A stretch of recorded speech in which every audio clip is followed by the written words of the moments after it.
Hello everyone, Guma Aaron is my name. My name is Jehoru Kundo. Why do many young people prefer to keep their relationships private? Low key, you know? I think of expectations. The world has high expectations, especially when it comes to the side of the man. Now, for a man that may not be in position to meet up with those expectations, is going to decide to keep the relationship private. We don't want so many people in our business because we know how rumor and gossip can move around, how people can switch messages up and make something that isn't something that is. Pressure. There is a lot of pressure in the world. Pressure from friends, okay? Pressure from the girl. Now, if the man is not in position to meet up with the standards, okay? We have Valentine's coming. There are a lot of expectations. Now, for a man that cannot do well with that pressure, they're going to decide to keep their relationship private. We are shy. For me personally, how do people see me in a relationship? Prejudice, judgment, a lot of judgment all over the place, especially for people that have preferred to keep their relationships public. Now, for people that cannot do well with bias and judgment from people all over, words all over the place, they're going to decide to protect themselves. And with that protection, they're going to decide to keep their relationships private. We fear, mostly because growing up, there has been a lot of stigma around relationships, and like you're not supposed to be with this guy, don't talk to these boys, you know, things like that, that our overseers and guardians have kind of instilled.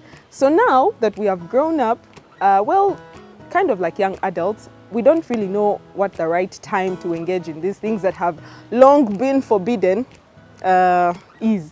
So it kind of gives you some fear and I don't know, fear of engagement, so you have to go slowly. So if we engage, we also don't know how to break it out to the people that we are finally in a relationship and how they shall react. I don't know if that makes sense. So I think we can look into those three aspects: expectations, pressure, and prejudice. Hi everyone, welcome to this special episode. It is the month of Feb. And you guessed it right, we're going to be talking relationships, courtship, love. I know there's many opinions, there's many things going around concerning that particular area. And my name is Jude, and I'm going to be your host today. And I have a special person with me, and I want to ask him to introduce himself in just a minute. Yes, thank you very much. My name is Reverend Raymond Bukenya, and I'm team leader at Tangazo, Uganda, and I'm excited to be here. Yes, thank you so much, Reverend Raymond. Yes, sir. Now, during this season and time, there's quite a lot of stuff going around social media. The other day, I was seeing someone who shared a meme, and they were saying, "For me, my man, I don't like flowers, you know, but just go to Chadi, get me a bunch of sticks. Chadondo. Yeah, Chadondo, and I'll be good to go. Skewers of meat. Okay. Yes, and quite a lot of things going around. But to just start off this conversation today, I would like to ask you a question. Yes, sir. What lie about relationships did you have to unlearn? And I'm sure you're talking about opposite sex relationship, right? Yes. Okay, so yes, I think the main one I can bring out is the lie that my relationship with whoever I was dating was my thing, my personal business. Hence, don't involve anybody else. I didn't realize it was a lie until later, but I think it is a very big lie, because the truth is, it's not yours. It's not yours at all. First of all, you're not inventing anything new, so it's not yours. It's been here, and even if you wished it was yours, there's someone else involved that actually you're better off giving attention to, being aware he knows, and that's God. But even then, society, family especially, community, if you're a Christian like me, church, all is important when it comes to something called relationship. If it is, as we are thinking, same-sex, or rather, opposite-sex relationship. Yes. Wow, that's so beautiful. But again, as I said earlier on, the season, there's many ideas moving around concerning love, concerning relationships. The other day, I saw a status update where someone was thanking probably their partner for, probably giving them a gift. And they were saying, Valentine comes early. Valentine came early. Comes early and everything. Thank you, my guy. And then down they put, if you know, you know. They did not put the name.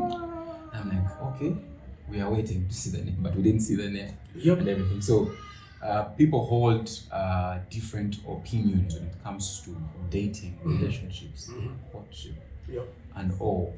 But I would like us to get to know the truth about this whole thing. For starters, if you could shed a bit of more light on what is dating and then what is courtship. Yeah, that's very important. It's a big question for a young generation that is trying to, be human, be known, falling in love and getting to know people. So there's a confusion many times, confusing the two, dating and courtship. They're not the same. They seem to be similar. In fact, don't be shocked if some people begin with courtship, all right? But it must begin with dating, getting to know someone. Ideally, that's what it is about. Discernment, right? Is this the person that I want to commit to? And then courtship would be, yes, this is the person I want to commit to. And therefore, I'm getting to know them beyond regular knowing. Okay, it's not a friendship, it's a serious relationship building towards marriage. Because now that is the progression. Dating, getting to know somebody, discerning if this is the person you want. Like, let's say you're in a youth ministry or church, worship team, whatever, school, whatever you are, university, you're looking at classmates, and then you zoom in on one, and then when you zoom in on one and say this is the one, then you get into courtship. And then when you are courting seriously, you're thinking marriage, then you can't just get married. And then you can't just come to parents and say, this is the person I'm getting married to. That means you must have introduced the person to them at some point. And that's where courtship is broader. It is probably a longer period than dating. But also, we are told to date our spouses, meaning that you spend time to get to know your spouse, the other things you don't know about your spouse that you may not have known before. So yes, dating, getting to know, and discerning. Courtship, being serious and intentional about a relationship towards marriage. That's what I would say. Hence, it can't be secret. It can't. Yeah, so how then do other people come in?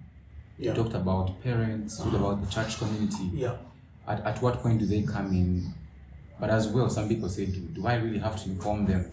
Do they really have to know about this whole thing? So what is the place of community and accountability when it comes to dating and relationships?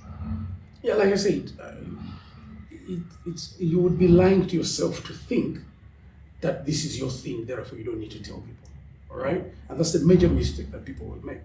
First, because one, you're not inventing anything new, so you have no patterns of falling in love. No.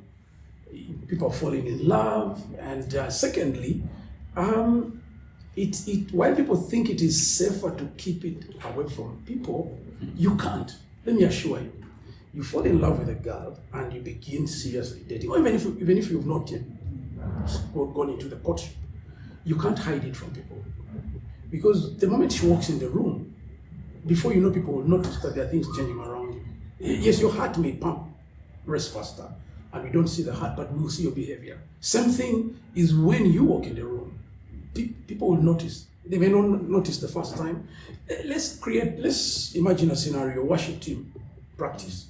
You're dating, and I've seen a lot of that, and I'm using that because whether it's class, people will notice how you're very compassionate, empathetic, how you share easily with one person, how during meals or leaving for home, people will notice that it's natural. When pushing ministry. Yes, people will notice that you, so even if you don't tell, people will know, because this is something people expect. And if you're not young, you're of age, people won't be surprised that you are actually interested. And let me tell you a story. A parent of a 13-year-old boy going to primary 7 recently expressed concern that her boy had mentioned, her baby actually had mentioned a girl shortly that he likes. So the boy 13 had mentioned that he likes a certain girl to his mother. And the mother was like, no way, this is my baby. There's no way he likes a girl. And then she's saying that, wait a minute, it's not necessarily a bad thing. It would be different if he liked a boy. You understand? So the mother is aware that at some stage, it's okay for my boy to fall in love. I'm safer if he's falling in love with a girl, but it's too soon for now. What do I mean? That you can't keep it a secret, first of all. That's a lie, it's a mistake. It's the reason why more mistakes are made. You're safer bringing in people or allowing people to be on the journey right from the beginning. Some of the reasons why people may fear is probably because sometimes it doesn't end in marriage, and many times it won't. We need to understand that that's the reason for dating. You should be open when you're dating. For example, when you ask a question, do you want to do this? There are two possible answers, right? Yes or no. So when you're dating, that's the question you ask. Is this the person that I want, that I can make a life with? If the answer is no, it's okay to say no, to stop it. It's different when you're in marriage, because when you're in marriage, you're not asking that question. Yes. You're saying this is the person. This is the person. Yeah. You get. So you can't get in there having said this is the person, and then you begin saying, chigani, I'm out. No. In dating, when you're getting to know, it's okay to say, according to what I've known so far, I think this won't work. I'm sorry. It's fine. Now, right? And that's why it's okay. It's safer for people to know. People can also guide you. Yeah. Because in community, people know you. You know, people can even tell you that lady, given who you are, it might not be a good thing. Not that she's a bad girl. Yeah. No, but because of who you are, your values, forget about this segregation, whether tribalistic, whatever. No, it can be genuine assessment of saying, no, your values don't. If you're in community and allowing to be guided, right? Yeah. Yes, you wanted to say something. Yes, you talked about when you're dating, getting to find out whether. Discernment. So someone would ask out there, how do I get to know that it's the right person? Yeah. Yeah. That's a tough one. There is no template, but there should be guidelines. First of all, if you're a Christian, it's much easier. I will use that because, first of all, the person you're trying to date, while for you, you may be thinking, okay, I'm dating them 6 months, whatever period, I get to know them, then we date for a period, our parents get to know, then if they approve, which we hope they do, then we move on, all right? Cultural dynamics of smanya dowry, and then making dates, whatever it is. But right from the start, when you, a Christian, are looking to date anyone, first of all, no matter their imperfections, you must be looking at someone as a creation of God, created in God's image. So someone whom you must respect for that. They may not look the way you want. They may not think smartly the way you want. They may be different. Of course, they have to be in many ways. But are they made in the image of God? Which means then that while for you looking at dating someone, getting to know them, you're attracted to them for whatever reason, you want to marry them, remember, whatever you do with them, you have to glorify God. So whatever you're thinking, the criteria is one, this is someone made in God's image. So whatever you're planning, whatever you're thinking, it better honor God, including the decision not to proceed. It should be done not selfishly, but because you're thinking this might not glorify God. This might not be God's plan. But not only thinking, I say discernment. So Christians ought to be discerning when they're dating. Otherwise, it can be disastrous. Can I say that again? Where discernment goes wrong, disaster is very assured. All right? At any level. Okay? So, remember that this is someone made in God's image too. So when you go on, whatever you do with them, for God's glory. Then you have values as an individual. You better have values. So does this person align with your values? All right? Spiritually, especially, do they align? And then physically, is this the person you're attracted to? And then do you have dreams and plans together? Is this a person you can achieve life dreams with? There are many things you can choose. There are many things. As you have conversations, you will realize that this is person or not the person. And then you make a decision. And then it doesn't have to be all boxes checked, because there's no way you would check all of them. You will have particular priority boxes to check. Yeah.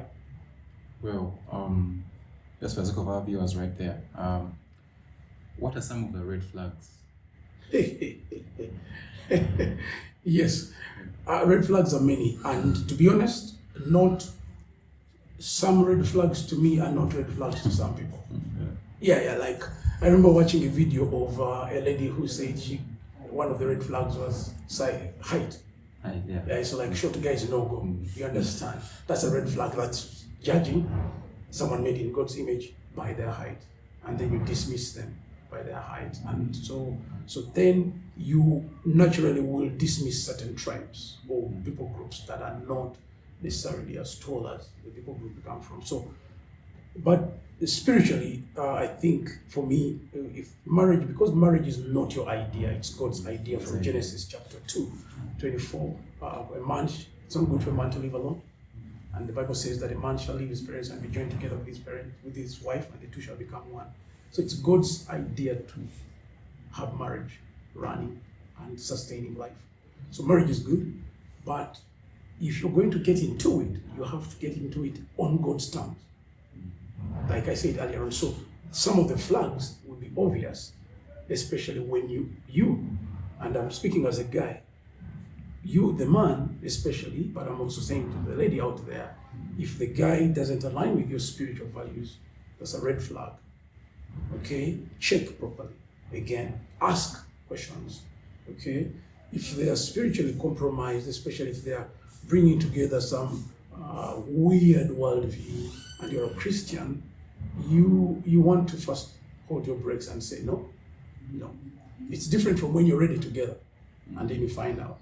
Okay, when you're already married, but why would you get married before you find out? Okay, or you become a Christian after you've been married, then you have to reconcile. But if you're not yet, I would recommend that if someone does not align with your spiritual values, which is very fundamental to sustaining your relationship and marriage. For example, if you're a Christian and the person you're dating or now moving into courting and wanting to marry is not a Christian, meaning that their idea of sexual purity and honoring God is different.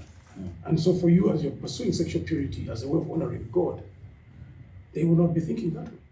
All right? So just that one is a red flag, and that's not just like a small flag. It's a giant flag. Okay, it's like a kingdom flag. Like you know how in the recent presidential campaigns there were those what do they call replica flags, tiny ones, whatever medium size. Then there is the national flag, like the one at Parliament. Okay, so that one is a kingdom flag. If someone does not align with your spiritual values, first hold. And I think the ones I mentioned, if someone is, and I'm going to use this one, unless God calls you to marry them, if someone, for example, just is tribalistic and talks down other people's tribes or talks down other people, it's a red flag, because you have family, and family is wide and extended. But if you have a relative who comes from a tribe that person is talking down on, watch out. Tell them it's wrong. If they insist and make jokes about it, maybe that's a red flag. People's behavior around material things.